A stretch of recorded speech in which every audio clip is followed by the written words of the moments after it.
बिस्मिल्लाहिर्रहमानिर्रहीम। सबसे पहले मेरा यहाँ पे जेलम प्रेस क्लब आमद का जो मेरा था मकसद था, वो जितने भी हमारे मुंतखब अहदेदारान हैं प्रिंट मीडिया के और इलेक्ट्रॉनिक मीडिया के, उन सब को मुबारकबाद पेश करना थी। दूसरा, मैं यहाँ पे हाज़िर हुआ हूँ जो हमारे 3 साल की अब तक की कारकर्दगी NA 67 और डिस्ट्रिक्ट जेलम में रही है। आपको पता है कि चौधरी फवाद साहब ने जब इलेक्शन कैंपेन में एक नारा लगाया था, और वो नारा था साडा हक एथे रख। उस हक को उन्होंने आज तीसरे साल अमली जामा पहना दिया। आप देख लें कि हमारे 2 जो मेगा प्रोजेक्ट्स हैं जिसका 70 साल तारीख में कोई नज़ीर नहीं मिलती।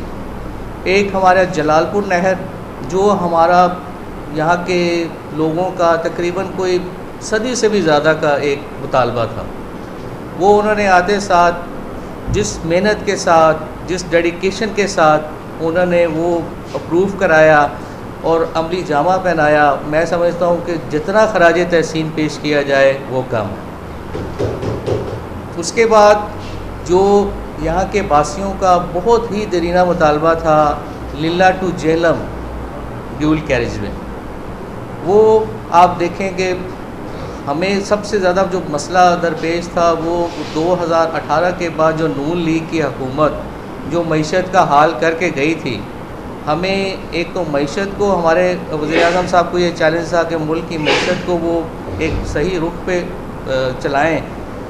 तो लिहाजा पहले 2 साल जो है हमारी हुकूमत को ऑस्टेरिटी मेजर्स जो है वो लेने पड़े। ऑस्टेरिटी मेजर्स में आपको पता है कि जब बजट ट्विन डेफिसिट्स हो जाते हैं तो आपको बहुत ज़्यादा मेजर लेने पड़ते हैं। उसमें सबसे पहले उन्होंने लोगों को कुछ नहीं कहा, अपने घर से स्टार्ट किया। उन्होंने प्राइम मिनिस्टर हाउस के 70% जो एक्सपेंसेस थे उन्होंने कम किए। ये तारीख़ी एक फैक्ट है। आज आप इस बजट में देख लें कि जो नवाज़ शरीफ के दौर में प्राइम मिनिस्टर का ख़र्चा होता था, जो जरदारी साहब के दौर में, पीपल्स पार्टी के दौर में जो होता था, इमरान खान के दौर में वो 70% कम है।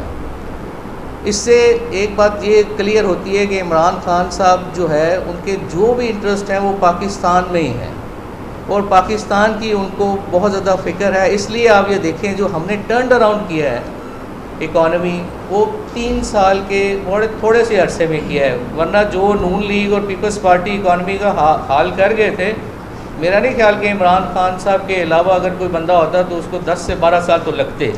लेकिन ये इमरान खान की डेडिकेशन है कि उसने 18 घंटे जो है काम करके इकनॉमिक टर्न अराउंड किए। अब मैं वापस अपने NA 67 और डिस्ट्रिक्ट जेलम के ऊपर आता हूँ। जो इमरान खान साहब पाकिस्तान के लिए सोचते हैं और कर रहे हैं, वही फवाद चौधरी साहब जेलम NA 67 के लिए कर रहे हैं। उनका दिमाग और दिल हर वक्त जेलम के लोगों की बेहतरी के लिए सोचता है। जेलम के लोगों को कैसे फलाह उनकी तरफ पहुँचानी है, उसके लिए उनका दिल धड़कता है। लिहाजा आप देखें, ये तभी इस तरह की परफॉर्मेंस तभी आप कर सकते हैं जब आप ज़ाती तौर पे डेडिकेटेड हों, अपने लोगों के साथ आप जो है वो अटैच हों। तो फवाद साहब ने तीसरे साल PSDP का जो लिल्ला टू जेलम 14 अरब रुपए का रिकॉर्ड एक ये मंसूबा दिया है, जो जेलम की तारीख में जो है ये इन दोनों प्रोजेक्ट में कोई नज़ीर नहीं मिलती, इतने बड़े प्रोजेक्ट्स हुए हैं। ये 2 प्रोजेक्ट्स हैं हमारे। इसके अलावा जो हमने एक, मैं और आपको एग्जांपल देता हूँ कि NA 67 में हमने बिल्कुल ज़ीरो से स्टार्ट किया। लोगों की उम्मीदें बहुत ज़्यादा थीं, अभी भी हैं, और अल्हम्दुलिल्लाह अल्लाह ताला का बड़ा फजल है कि हम उन तमाम उम्मीदों पे पूरा उतर रहे हैं। PSDP के जो हमें फ़ंड्स इशू हो रहे थे, वो क्योंकि इकॉनमी, मैं पहले आपको बता चुका हूँ, ब्रीफ कर चुका हूँ कि इकॉनमी का बुरा हाल था, तो हमें हर MNA को 15 करोड़ रुपया मिलता था, और हमने रिहेबिलिटेशन करनी थी और रीडेवलपमेंट करनी थी ज़ीरो से। तो हमने पहले जो अपना मरकज़ बनाया वो तहसील पिंड दादन खान को बनाया, क्योंकि तहसील पिंड दादन खान बहुत बैकवर्ड है। वहाँ पे पानी का मसला है, दीगर और बुनियादी बहुत ज़्यादा प्रॉब्लम है। लिहाजा अल्हम्दुलिल्लाह अब तीसरे साल में हमने तरक्याती कामों की मद में जेलम में 70% काम मुकम्मल कर लिए। और मैं आपको ये रिपोर्ट करते हुए खुशी महसूस कर रहा हूँ कि जो हमारा इस साल का बजट है ये भी डेवलपमेंट की मद में तारीख़ी बजट होगा।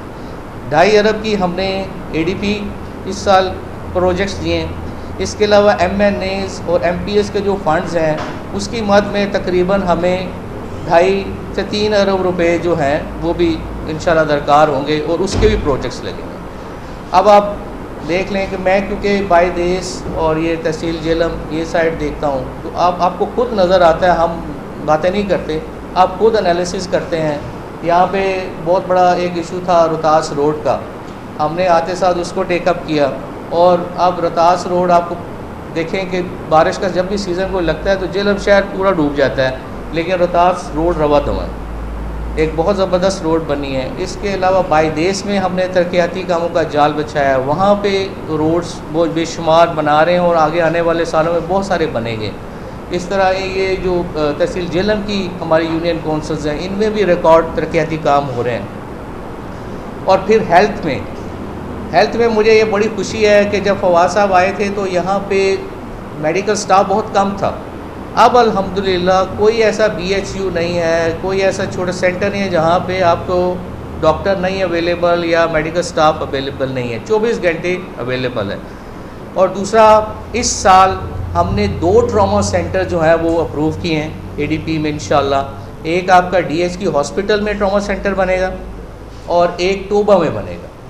एक ट्रॉमा सेंटर की जो है वो 35 करोड़ रुपए की मद में हमने उसमें रखे हुए हैं फंड, और 2 ट्रॉमा सेंटर ये हैं। इसके अलावा बेशुमार हम डिस्पेंसरीज़ जो हैं, क्योंकि हम जब रूरल एरियाज़ में जाते हैं तो हमारे बहुत सारे दोस्तों की ये शिकायत होती है कि डिस्पेंसरीज़ में जो है वो हमें प्रॉब्लम फेस करना पड़ता है, लिहाजा उसको मद्देनज़र रखते हुए हमने एक पूरी लिस्ट तरतीब दी है और बेशुमार गाँव में हम डिस्पेंसरीज़ जो हैं वो अपग्रेड कर रहे हैं। मसलन खुर्द में अभी मैंने जो है वो डॉक्टर साहब से, वसीम साहब से जो CEO हैं हमारे हेल्थ की, उनसे मैंने बात की। मैंने कहा कि आप प्रपोज़ करें कि हम खुर्द में एक फ़ौरन BHU जो है वो मुहैया करें, और इस साल इंशाल्लाह वो भी हो जाएगा। इसके अलावा बेशुमार और सेंटर्स हैं जिनको हम अपग्रेड कर रहे हैं। उसके बाद फिर एजुकेशन में आप ले लें, एजुकेशन में रिकॉर्ड काम हुआ है, रिकॉर्ड अपग्रेडेशन हुई है, प्राइमरी स्कूल्स को हमने अपग्रेड किया है। इसके अलावा हम टेक्निकल इंस्टीट्यूट्स बनाने जा रहे हैं। फवाद चौधरी साहब जब साइंस एंड टेक्नोलॉजी के वज़ीर थे तो उन्होंने, उनके ये प्रोजेक्ट्स थे कि हमने कॉमसेट जेलम में लेके आना है। उनका ये विज़न था कि हमारे बच्चे बच्चियाँ, क्योंकि इस्लामाबाद और वो बाहर जाते हैं तो बड़ा टाइम भी लगता है और रिसोर्सेज बहुत ज़्यादा वहाँ पे होते हैं, तो लिहाजा क्यों ना कॉमसेट जेलम में दिया जाए। लेकिन वो फिर आपको पता है कि वो फिर पोर्टफोलियो चेंज हो गया तो उसमें, लेकिन अभी तक वो कोशिश कर रहे हैं इसके लिए भी। तो ये जो हमने 3 साल में डेवलपमेंट के काम कराए हैं, आप ये देखिएगा कि ये जो नहर का प्रोजेक्ट है इससे एक एग्रो इकॉनमी जनरेट होगी, हमारी रूरल जो आबादी है उसको बहुत बेनिफिट मिलेगा, क्योंकि एग्रीकल्चर जो है हमारे GDP में 22 से 23% कंट्रीब्यूट करता है। तो जब आपका किसान खुश होता है, आपकी ज़राअत तरक्की करती है, तो मुल्क का GDP जो है वो स्ट्रॉन्ग इंडिकेट आता है।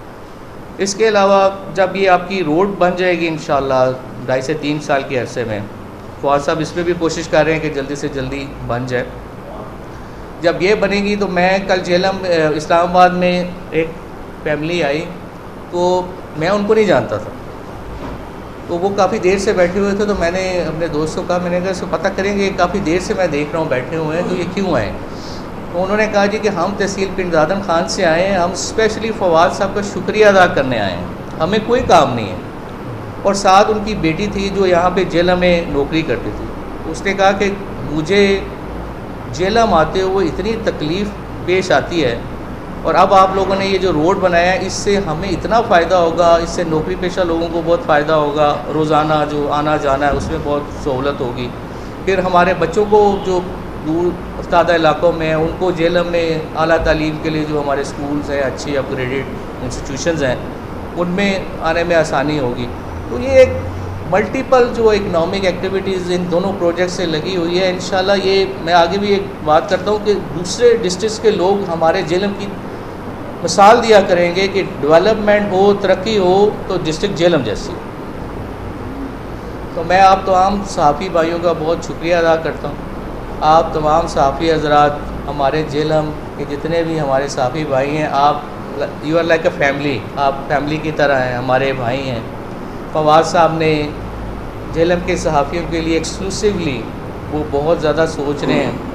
एक उन्होंने अभी जो है वो आपका जो प्राइम मिनिस्टर हाउसिंग स्कीम है उसमें आपका एक कोटा मुख्तस किया है, जिसमें जेलम के सहाफ़ियों को प्लॉट्स दिए जाएंगे। इसके अलावा एक और प्लान जो है वो तरतीब दिया जा रहा है, जिससे आसान किस्तों के ऊपर जो हमारे दोस्त मसलन डिफरेंट बैकग्राउंड्स होते हैं, किसी का अगर एग्रीकल्चर बैकग्राउंड है, एग्रीकल्चर में ज़राअत में वो कर्ज़ा लेना चाहता है, तो आसान किस्तों पे वो हम कामयाब जवान स्कीम के तहत वो करवाएंगे इंशाल्लाह। इसके अलावा सहाफ़ियों को सेहत कार्ड का अजरा जो है वो किया जा रहा है जेलम के सहाफ़ियों को खुसूसी तौर पे, और 10 लाख का उसमें जो है वो आपको पता है कि सेहत कार्ड में होगा, तो 10 लाख तक आप फ्री इलाज करवा सकते हैं। और कुछ लोग हमारे दोस्त हमने इस्लामाबाद मधु किया था, अब हम दूसरे मरहले में जो बाकी हमारे दोस्त रह गए हैं हम उनको भी वहाँ पे मधु करेंगे। फवाद साहब के साथ इंटरेक्शन कराएंगे, मुलाकात कराएंगे। हम चाहते हैं कि जो भी आपके इश्यूज़ हैं वो आप डायरेक्टली हमारे से आके शेयर करें, और इंशाल्लाह हम मेक श्योर करेंगे कि आपके जितने भी इश्यूज़ हैं, जैसे मैंने आपको कहा कि हम आपको अपने भाई समझते हैं, तो जो भी आपके इश्यूज़ हैं हम इंशाल्लाह स्पीडी बेसिस पे वो हल करें।